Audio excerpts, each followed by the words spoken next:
While discontinuous monitoring is like looking at a photo, continuous monitoring is like watching a movie. Movie captures the entire process of the transeptal lead deployment and allows for real-time monitoring and recording of electrophysiological changes, including intrinsic and pacing rhythm, injury current, PVCs, and direct/indirect capture of the bundle branches.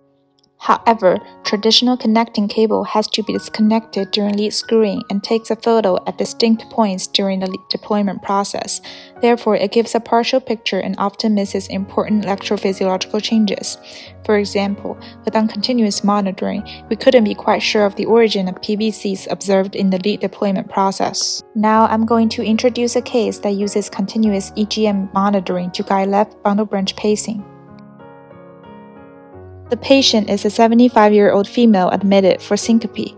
Holter revealed the longest RR interval to be 9.65 seconds. LBB lead deployment was attempted under continuous 2 volts pacing. Impedance was occasionally measured under 5 volts. The high and low pass filters were set to 200 and 500 Hz respectively. Pacing lead was fixed once SV isoelectric interval was observed. We first deployed the lead at the right atrial appendage as we hoped to observe indirect or direct bundle branch capture via retrograde conduction. As the pacing lead advanced from the right to the left side of the septum, we first observed a transition from W to QR pattern in lead B1, suggesting the tip of the lead had entered the left ventricular septum. Based on our experiences with 180 patients, the average S-LBBP at this critical point is 84.8 milliseconds. This was 18 milliseconds shorter than that observed at the beginning of the screening process and 5 milliseconds shorter than that observed just before this transition. Moreover, this is only 2.2 milliseconds longer than the average S-LBBP moments before direct capture of the LBB. Therefore, if the goal of pacing was not to capture the bundle branch, we could stop right here.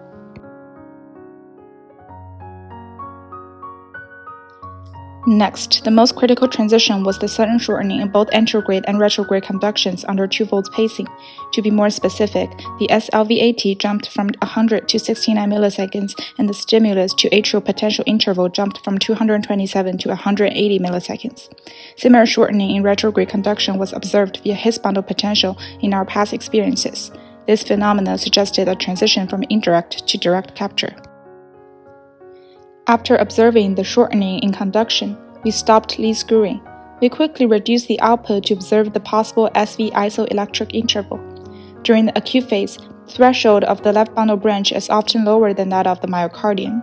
Therefore, when we reduce the output to lower than the myocardium threshold, we observed the SV separation. Then we illustrated the position of the lead and removed the sheath. At the same time, we continue to monitor the presence of the SV separation, making sure there is no micro-movement of the pacing lead.